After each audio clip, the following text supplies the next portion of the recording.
Greetings, I'm Professor K, and in this short video presentation, we're going to see how we can easily move data around inside of our Excel spreadsheet. Now, if we have a large amount of data that we wish to move somewhere else onto our spreadsheet, we can just highlight those cells for that data, then go up here to the top bar, place our mouse until it comes to the four-way arrow, hold down our left mouse key, and now we can just drag that data and we can place it anywhere on our Excel spreadsheet we wish to place it. I'll do a Control Z to undo the change. Now we can also move data on our Excel spreadsheet one row at a time.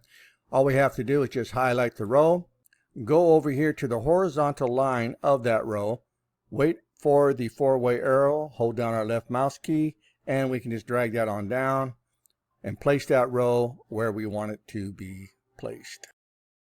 And again, I'll do a Control Z to undo the change. We can also move a column of data.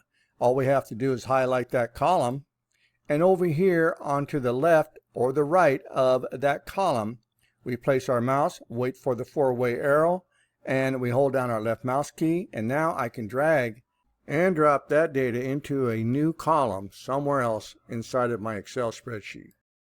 Again, I'll do a Control Z. So other than doing a copy or a cut and paste, you now have seen the different ways that you can move data around easily inside of your Excel spreadsheet. I'm Professor K. Thanks for watching.